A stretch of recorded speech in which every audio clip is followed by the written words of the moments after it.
Hello guys, my name is Jeff, and today we have all four generations of Mazda Miata. In front here we have an NA pop-up headlights. Then we have an NB, basically an NA, but without pop-up headlights. Then we have an NC, the boat, or the heaviest, the most hated Miata. Then we have the brand new 2024 ND3 Miata, the final evolution version of the current generation of Miata. Now, one of the interesting things is I actually have the owners of the car as well to talk about some of their experiences. So this is Jacob Rippey, and this is his NA Miata. So Jacob, can you tell us a little bit about your car? Hi, how's it going? My name's Jacob, and this is my 1994 Mazda M Edition Miata. One of only, I think it was 3,500 cars, 3,000 cars. It's a pretty limited edition, though it is the only M Edition that didn't get its special colors. But this NA Miata has always been one of my dream cars, and I've always just knew I was going to end up with one someday, and the timing worked out beautifully. I found this one on Facebook Marketplace for an incredible deal. Came with the hardtop. It's a big deal. And so it was bought from an elderly man who had driven it 1,000 miles in 8 years. And so I did some deferred maintenance, got caught up on all that stuff, and it's been awesome ever since. So this is year number 5 that I've owned this. It's been a big part of my family. It was the wedding getaway car. You know, we took engagement photos with it. We even painted the headlights for revealing the gender of our child, you know, popped it up and it was pink headlights. And so it was really fun. Modifications, mostly cosmetic. I did slightly larger wheels. They're called chaparral wheels. And they are one of the only ways you can run a 205 with tire on a Miata without rubbing or suspension rework. So these are basically mini leg replicas, right? Pretty much, yeah, but specifically designed for Miatas with the offset and the back spacing and all that other fun stuff. Other than that, mostly cosmetic mods in the interior to make it a little more classic roadster. So it's got some rev limiter goodies like the window switches, the HVAC panel. Comes factory. The M Edition came factory with all the Nardi wood shift knobs and shift lever. The headrest speaker seats. So those are M Edition stuff, or is that? Yeah, pretty much. Most of the special editions came with the wood accents, but yeah, the M Editions essentially came loaded. There were very few options you could add on to these cars. And then other than that, I've got slightly more aggressive brakes and the Fly Miata frame rail kit underneath to keep things a little stiffened up. So. Okay, and so you've changed a lot of stuff on this car. If somebody was interested in picking up an NA, are there specific years, or what would you recommend as far as NA ownership goes? Generally, I mean, my favorite one's the 91 Special Edition, just because it's that only year they came out with the British Racing Green on the NAs. But realistically, I often tell people you cannot go wrong on the 94, and this is why it's the first year of the 1.8, which made a little more power and torque than the 1.6, and it's the last year of the mechanical oil pressure gauge. Tell you what, let's go ahead and pop the hood here and take a look at it. And while you're doing that, I'll go ahead and ask you a few more questions. What is the name of this color? Because this is a famous Mazda color. This is Montego Blue. Montego Blue. And most of the M Editions were special because they were 1 year only colors. Unfortunately for us 94 M Edition guys, they kept that color in production through 97. You could also get this color on our X7s. So yes, this is the 1.8. I think it makes 130 horsepower. Yeah, blistering. This is definitely the slow car fast. But if anyone asks about kind of what goes wrong on these cars, number one, look for rust. Rust is a big deal on NAs and NBs. Good old Mazda, right? And so if it comes from a nice climate like this one did, the biggest issue you have on these engines is cooling for the NBs and the NAs. I noticed you've got a new radiator in there. Yeah, it helps a little bit. But basically, the problem is these engines were out of a front-wheel drive application, and then they turned it sideways, and so the coolant runs to the front and comes out the front. And so someday this will get a coolant reroute kit that shoves the coolant in the back of the block, and then it flows forward. It's actually the opposite. Is that something you'd recommend for all NA owners as a whole, or mostly just yeah, especially if it sees hot climates like where we're at in Arizona, or if it sees some track time, or if you're boosted, especially if you do forced induction. I highly recommend the reroute kit. I know this car's gotten a little toasty a couple of times, especially in traffic during the middle of the summer. And so I try not to drive this under 105 degrees because otherwise the temperature gauge starts dancing around a little bit. Yeah, I get that. And these are available with both turbocharged and supercharged options from the aftermarket, right? There's both Absolutely. kits available? Yeah, you can do superchargers, turbochargers, centrifugal superchargers. I've seen you can throw Chevy EcoTech engines in here. K-Swap's popular, J-Swap, Honda V6. I've even LSs. seen LSs. The V6, the LFX, I think it's called, which is the 3.6 Chevy V6 fits in these, as does, of course, the LS engines. And then Monster Miatas is the older 5-liter Fords. Okay, and then how much does this car weigh? This car weighs about 2,300 pounds. The lightest Miatas were a little closer to 22, 21, high 21s. But unfortunately, the M Editions were the heaviest ones because of all the options they threw on them. Okay, so there's a little bit of a background, kind of the ownership experience, some of the stuff that you've modified. You even have the hardtop here, right? Yes. So obviously there was an optional factory hardtop. And then how would you compare this to the soft top, just in terms of like wind noise, maybe somebody who's going to daily drive it? There's a reason they're $2,000 on the used market. The hardtop does kind of three or four things for these the first and second generation cars. Number one, sound deadening. When you're driving along with the soft top on, it starts flopping in the wind, and so you get less sound deadening. With the hardtop on, the soft top stows down, and so it actually gives you an extra layer of sound deadening on top of nothing flapping in the wind. Number two, it gives you security. It's harder to break into these cars. I mean, you can shatter a window, but on the other ones, you just cut the top and you're in and out. And so this gives you a little bit more security, and then your rearward visibility is a big deal because this has a panoramic wraparound window versus, the little mail slot they give you with the soft top. But the beauty is you can take these off, store it, and you have another, nice convertible experience these Miatas provide. Yeah, so obviously all of Miatas are always convertibles. The later cars, as we'll show in a sec, did get some power hardtop versions, but that wasn't offered quite here yet. Instead, they had this factory hardtop option, which of course, as Jacob said, could be very expensive, almost as much as some of the cars cost in some cases, depending on some of the mileage. But the other thing we should talk about is what it's like to drive. Now, obviously, the first generation Miata could arguably be the purest of the Miata because it all comes back to sort of reviving British sports cars, sort of benchmarked against the Lotus Salon, right, from That's the 60s. Right. Honestly, because I've gotten to go in all the Miatas, and the cool thing about the NA is it feels the most like a classic car. It drives a little more. It drives a little more agriculturally than some of the others because of the lack of sound deadening. It's just like a British sports car, then. Exactly, but it's a British sports car that won't leak on your floor or have electrical gremlins. And so these NA Miatas, if you want a classic car experience that will not leave you stranded regularly. Yeah, I think these have a nice blend. I've driven your car, so thank you again for that. These have a very nice blend of like it's modern enough that you don't have to worry about it breaking down. These go to 200,000 miles all day for the most part. Yep. And then you don't have all of these screens in your way and annoying things that might feel, take you away from the experience. Even if you don't maintain it, it's a non-interference engine. And so realistically, even if you completely neglect your timing belt and it pops, you just reset the engine and put another one in and you can keep going. And then do you know what the year production was for these? How many they made? Well, I mean, not the like what years? What years? So the NA Miata was going to be late 89 as a 90 model through 97, with the NA6, which is the 1.6 model, being 90 through 93. And then the 1.8 cars being 94 through 97. Which takes us to the next car, which would actually be the NB Miata, which sort of supersedes the NA.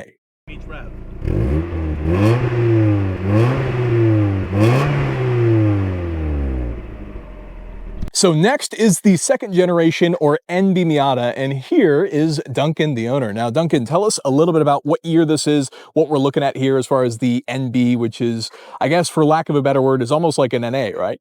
Yeah, pretty much.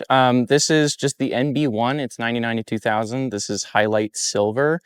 Yeah, I bought this thing in 2019 for $3,200. That's a great deal. Yeah, with most of the mods already on it. This guy and his buddy were going to autocross, and his buddy never ended up buying a car. This sat for about 6 months, and then I came and got it for $3,200. It had the intake, the headers, the full exhaust, the roll bar, the Willwoods, pretty much everything on it except for the wheels, tires, and suspension, which I did myself later To on. further reinforce how good of a deal that is, a Willwood, even just the front disc brake kit for basically any Miata is usually anywhere from $2 to $3 grand. Yeah. So the fact that you picked up the whole car for $3,200 is insane. Yeah. And how good of a deal that is. Yeah, exactly. Yeah. So, okay, do you know what years these were produced from? So the NB1 is only 99, 2000, and then the NB2 is 01 to 05. There are some pretty major differences between the NA, NB1, and then NB2. The NB1 does not have VVT. It's got the solid lifters, unlike the NA, which has the hydraulic lifters. The people who like to track these like to take the intake manifold off of the NB1 because it flows more than the NB2 and the NA. Yeah, this is basically the one people like to choose for a track rack because it's like the sweet spot of durable, high revving fun. Yeah, you can pretty consistently find these for sale for all sorts of different price ranges. Now, they won't be as nice as yours was for the most part. Yeah. But obviously, a lot of that can be changed from the aftermarket. Now, you talked about a lot of the stuff that's been done. Is there anything that sticks out to you the most as maybe what would be your first go-to as far as upgrades for NBs or anything like that? First to go is if you're tall, you need a steering wheel. My knees hit the stock steering wheel, and I'm 6 feet tall, but I'm mostly legs, so my knees are hitting that wheel. That was a great mod. Wheels, tires, and suspension is fantastic. This is mostly a Canyon cruiser for me. So, you know, I got the RT660s, Avanti S1 Storm wheels in 15 by 8 plus 25. The Willwoods help a lot. So the early cars in particular, right, NA and NB tend, anytime that people talk about tracking them, typically I think brakes, front brakes usually comes up. Not necessarily a full brake kit, even though they do make them, but front brakes are usually recommended That's the big for one. the early cars. And usually some of the under bracing as well, right? Do the NB feature more bracing than the NA underneath as far as structural rigidity, do you know? I'm not entirely sure. I know that Flying Miata sells power plant frames that you can put on the NA and the NB to stiffen it up, but the big thing for stiffening is going to be a roll bar. This one is either welded in or bolted in, depending on the model that you get. I have the Hard Dog double hoop, Cobra style, people call it. Be careful if you're going to track a Miata. Some tracks don't like the double hoop, but you're still going to get the chassis stiffness improvements of a roll bar. And then what is this transmission-wise? Is this a 6-speed, 5-speed? 5-speed. 5-speed. Yeah, so this is a base NB1, so it came with a 5-speed. The LSs and then SEs on the NB2 came with a 6-speed. You can interchange them between NA and B and just throw them all around. It doesn't matter. They're all the same. Okay. And then the other thing is, do you know how much this car weighs? I want to say 23, 24. Okay. Something like so that. Yeah, we're still staying somewhat true to the original ethos of the NA. Still a very lightweight car, even size-wise, they're fairly similar. You could argue in some sense they might have saved some weight by getting rid of the headlight mechanisms. How would you describe the driving experience? Because you've had a plethora of different cars, a lot of newer cars too, and similar lightweight sports cars. How would you describe the NB's driving experience? So I'll give you one comparison. I currently daily drive a 2023 BRZ manual, of course, and I much prefer this driving experience. The shifter's direct into transmission, the steering is hydraulic, so you just get so much more feel. Every mod that I've done to it, the wheels, tires, and suspension just makes it that much more communicative. I can feel so much more, and it feels like I'm wearing the car like a glove. Now that might sound very strange, but once you get inside one and start driving it and drive it hard, you'll immediately get what I mean. All right, so with that, that's a quick look at the NB, and now we'll move on to the third generation NC.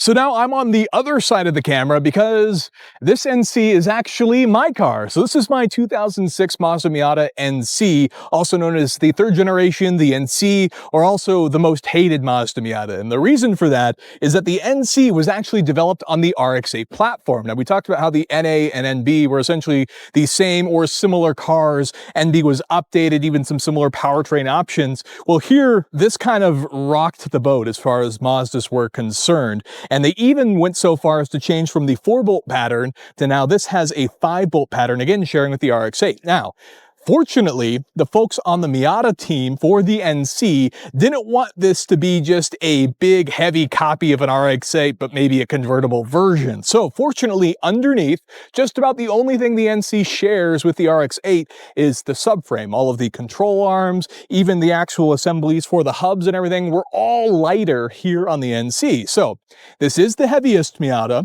This comes in at 2,500 and change, but it's also one of the most powerful Miatas. So what you've got here is a 2-liter naturally aspirated engine, good for 170 horsepower. So obviously not quite to 200 yet. It's actually less powerful than the final iteration of the NB Miata, which was the Mazda Speed, and that was a turbocharged Miata. That's actually the only factory turbocharged Miata that ever existed, was that Mazda Speed. But then it was naturally aspirated, 10 horsepower less, but it was the fastest Miata ever, and it was even faster than the Mazda Speed.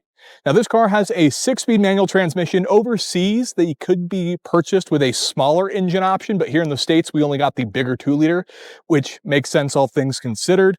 This car is fairly light as far as the modifications go. The car has been lowered. It is on a set of Tokiko shocks and coilovers in the front.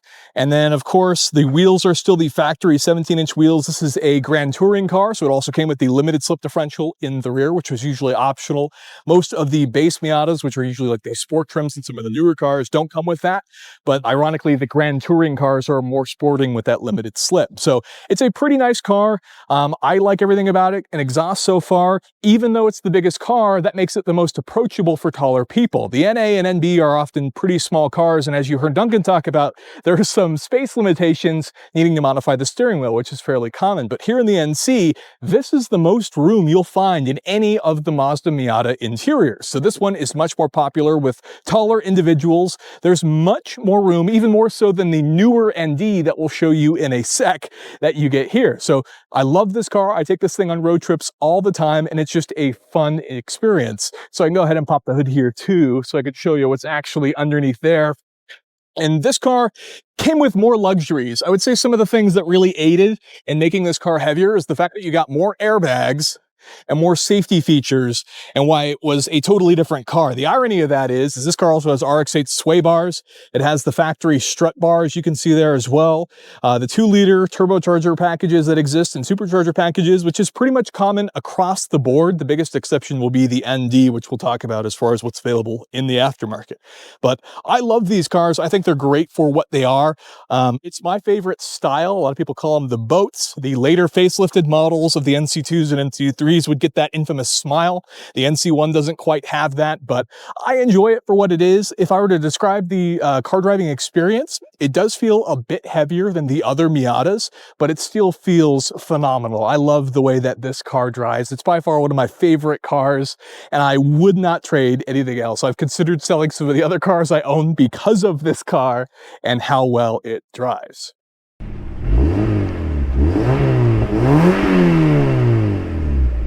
Then the last but not the least is this. This is a 2024 Mazda MX-5 Miata. Yes, they still call it the Miata. I hate seeing so many people point out these cars and then go, oh, they don't call it a Miata anymore. If you go to their website, it's still a Miata. So this is the latest. This is actually an ND3, so this is new for 2024. I believe this will be the last iteration. I don't think they're going to update it anymore after this before we get what is potentially a 5th generation Miata. So this is the newest one. It's currently a press car loan, so none of us own it. Jacob, who has the NA Miata, has actually driven one of these, so he's going to help me go through this one. Now, this car is really a return to form. We talked about how the NC is kind of the most hated Miata. It's the biggest, it's the heaviest, it's called the boat, even though it is also the most powerful naturally aspirated Miata they ever produced and was the quickest for the time. You keep reminding of us. Yes, it's fast. I'm an owner and I know it, and it's fast, okay? This was a return to form, and the reason for that is, if you look, this car actually looks a bit smaller than the NC. Now, when I think about the ND, I generally regard it as also the most aggressive looking Miatas ever produced. Obviously, they tend to get a bit of a cutesy profile to them, even if they are real sports cars. The ND is by far the most aggressive, but it also is a return to form in that it weighs just only about 2,300 pounds. So we talked about how the NA and NB are both around that weight metric. And more importantly, again, 5 bolts on the NC, they returned to 4 bolts for the NC. So this is a proper Miata in terms of what they wanted to come back to. You have a 6-speed, and just like a lot of the other models, a naturally aspirated 2-liter under the hood, which really is actually a keyless entry in the new car here, which really is, again, sticking with the Miata theme, but this time around it's that Sky Active engine, which is what Mazda's been trying to really bet on, and even the race cars. So there's a look at that motor. Really, it looks kind of similar to me to the NC in a lot of the regards for things they're changing. Even the strut brace is the exact same. I guess Mazda really doesn't actually change these cars. Never mind, all 4 generations are the same. So which one have you driven? Because there are 3 generations of ND Miatas now. They started in 2016. Yep. So 2006 to 2015 for the NC Miata. This started in 2016 and is still running now up to the ND3. The biggest jump was ND1 to ND2. Yep. So initially this actually had less horsepower than the NC. It was originally factory rated for 155. For the ND2 upgrade, they reinforced the transmission and added, I believe it was 200 or 300 RPM onto the rev limiter, and that gave this car 181 horsepower now. So pretty significant increase, especially compared to the same weight of the 130 horsepower NA, right? So you had the first gen, and now you've driven the current gen, the Miata. How do you feel as far as a return to form goes?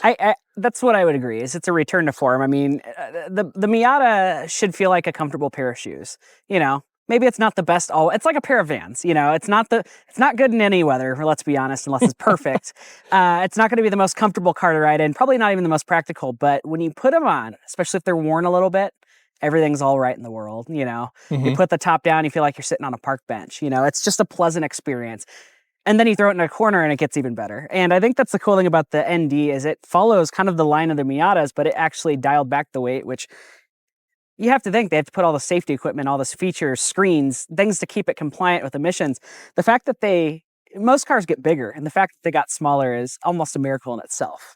Yeah, you got to give it to Mazda. You know, while things change with manufacturers and there's always compromises that have to be made, I think the NC would be the biggest moment of potential compromise. But even then, as we talked about, really only the subframe was shared with the RX-8. Yeah. And so throughout every single generation of Miata, Mazda has done a fantastic job engineering-wise. In fact, the Miata was usually actually its own separate engineering part in Mazda. And what's cool is it kind of flows down to all the other Mazdas of that era. So every single Miata is going to drive kind of like most of the Mazdas of that era, and that's not a hate on the Miata. That's a praise, because it affects it's like a Halo product without being expensive. You know, it affects the whole lineup, and how they handle, how they're designed, how they look even. And so like you could follow that. Every generation's going to drive like that era's Mazda. Zoom, zoom. Yeah.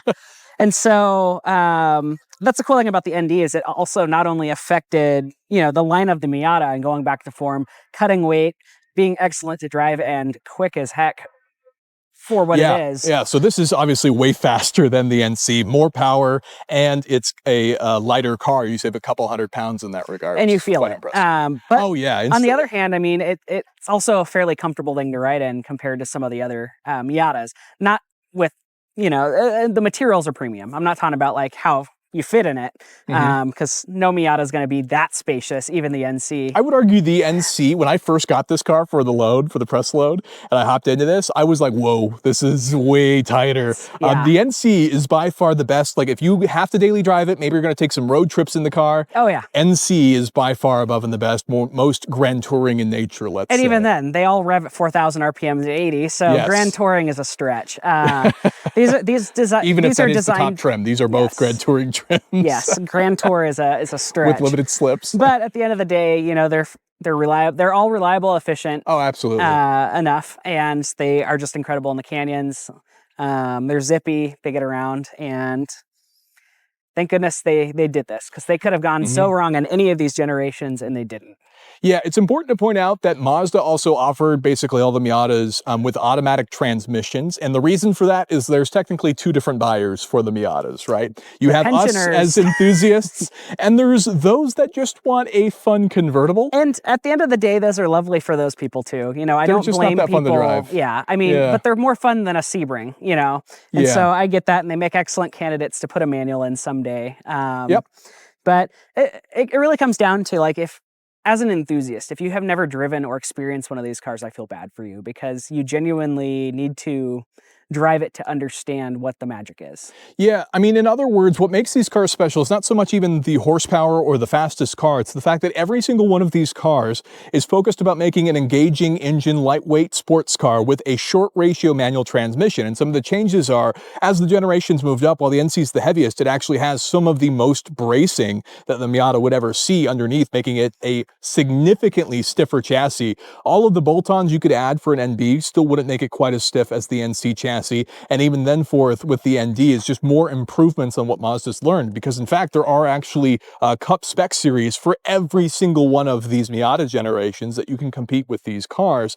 And so things like short shifters started getting added from the factory, especially in the ND generation, to further reinforce it. Yeah, the ND is in fact, I would say, one of the best driving brand new stick shift cars you can buy, period. That's not even for the money, I would say, period. Well, and that comes from a few things. I mean, number one, it feels more direct. It feels like you are tied to the transmission, where most new manual cars are front-wheel drive. And the so computer's trying to drive it for you. And the computer is trying to drive, where this one has a lot less nannies, which is a big deal, because you don't even get that stuff on some high-end stuff.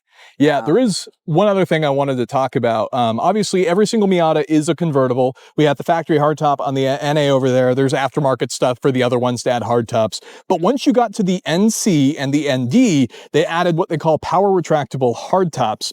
So the NC, it was called the PRHT. And what that would do is it added about 80 pounds to the total weight of the car, but now you had a factory folding hardtop that could be accessed. And I thought that one was a great system. When the top was down, it even gave you this very cool tonneau cover that would help conceal the back of the car, and it was very, very clean. Now come to the ND, they added what's called the RF, which stands for retractable fastback. Now, while that is a very, very cool setup, it adds a sort of, it looks like a Targa is how I would describe it when the top is actually down. When the top's up, it is super clean looking, but the downside of that is you have all of these components that sit right here in the car and actually kind of block your blind spots, even with the roof down. So personally, I'm a soft top fan.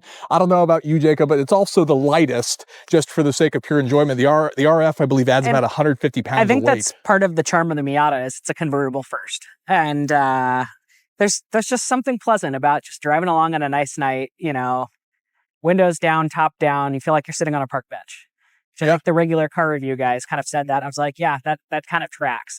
You know, it's a car that doesn't take itself too seriously, despite the kind of menacing looks the ND gives off. I understand why people would go with the RF. It does look cool, but I am a soft top kind of guy. Despite having the hard top on my Miata, a chunk of the time I do take that off pretty regularly.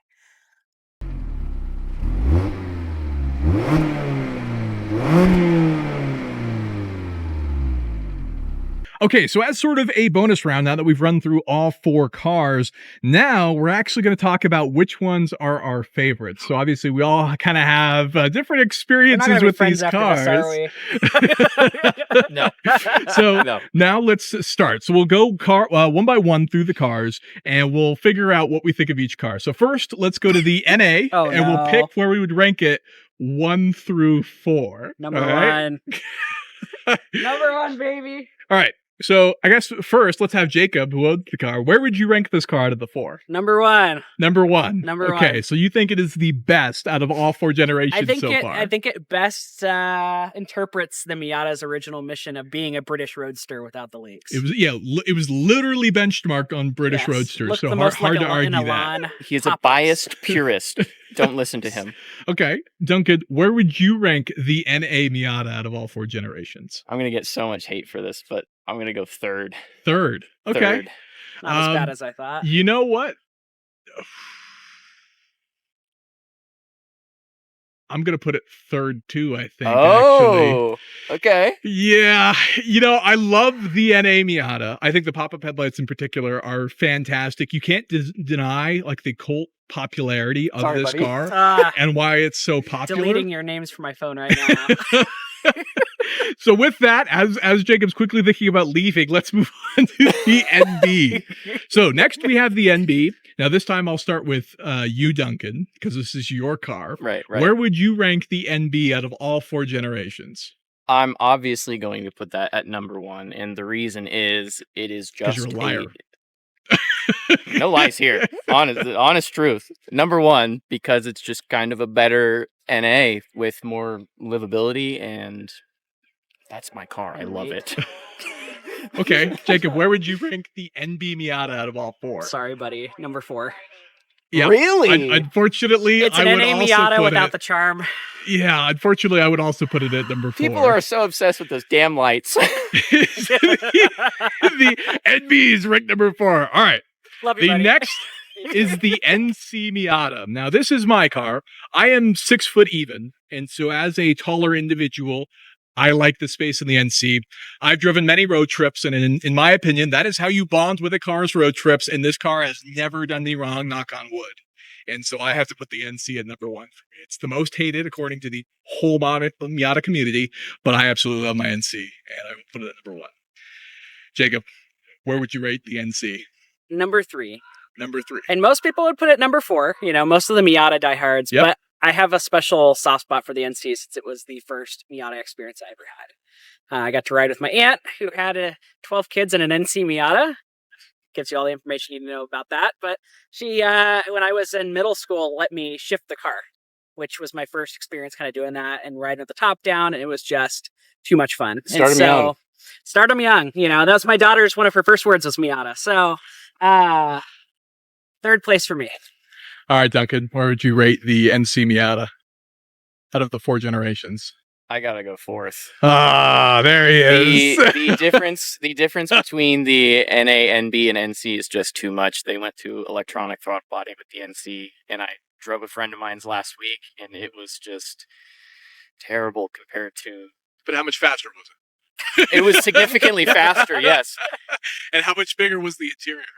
These weren't in the dashboard. Knees were not in the dashboard. It was definitely much bigger. So for sentimental reasons and tall people, the NC is the best. And it's the fastest compared to the NA and NB. Lastly, we have the ND Miata, which is the current generation, the newest Miata of the 3. So the most tech by far, Apple CarPlay and Android Auto from the factory in those cars, plus whopping horsepower if you buy an ND2 or ND3 car. So Jacob, I believe that puts the ND at 2nd place in your list. Second place. It's one of the reasons I love my NA is it feels like a shoe when I put it on, and that the ND gives me the similar vibes. When I get in, it's tight without being obnoxious. Such a sweet shifter. Short shifter from the great. factory. Yeah, It's it's incredible. And you know, it's a nice place to spend time. Yeah, it's a fantastic car. I mean, the suspension, the bracing refinements, basically the ND has taken a lot of what people have complained about throughout the generations. The NA is a fantastic car and is very pure from its intentions from the get-go, but Mazda's learned a lot, and so the bracing and actual structural rigidity of these cars has really only increased with the generations. And the ND, I would say, is perhaps one of the most popular spec racing platforms because of that. And my only complaint about the ND is I don't love the styling because I don't think you can see that they're the familial resemblance until the ND. This is true. Yeah, Yes. the ND looks a little out there. I mean, on all the other markets outside of the US, they have little turn signals on the side of the fenders. That's required in most other countries, and that was shared through all 3 generations, and it stopped at the ND. You can notice the little hood scallop completely died with the ND. You know, You're right, it did. A lot of you can see the taillights are all kind of similar. You can kind of see how they progress. So your hot take is that the ND Miata is not a Miata. It stopped after the 3rd generation. Whoa. No, That's a lot. the styling doesn't look like a Miata. That's In fair. fact, the Fiata almost did it better. But if anything else, as we said earlier, We really aren't going to be friends after that. That was terrible. But it's a return to form. It's lightweight, the same as the NA, NB, but more power. It's an which incredible is car. Probably the biggest complaint about the Miata for a lot of people, right? Yeah. It's always power, and yet it is It's quick. one of the lighter cars and the most powerful. Yeah. So quite nice. What do you think about the ND and why? I think it's 2nd place for me. Is that what I had left? What was I? You put your car at first. First. Right? You put the NA yeah, at you put my car 3rd, last. NC at 4th. Yeah, so it's ND has to be okay. So 2nd we place. all have the ND at 2nd. The ND is going to win this comparison just by averages. Yeah, just by averages, Yeah, yeah. it does win. Wow. The ND is 2nd place only because if I did not have my NB, I would buy an ND. I like the looks, probably the best out of all of them, of course, except for mine. Would you take the ND over your BRZ? Oh, any day. Any day. Yeah. So there you have it. I mean, that's, I said ND's my second too. So it wins by averages, by a lot of averages. By being second And place. particularly though, I think when it comes to the ND2 and up. So you can buy an ND2 or an ND3, which has some other changes. They changed the way the software works in the rear to sort of help adjust the suspension, make it feel a little bit more sporty on the fly. I personally haven't really noticed anything in my time with the car, not that I'm flinging it sideways on a track. But it seems pretty simple. ND1 to ND2 is the biggest change, and really Mazda nailed it. The return to form, I think, is what sold a lot of people. Plus, it's got all these modern amenities, right?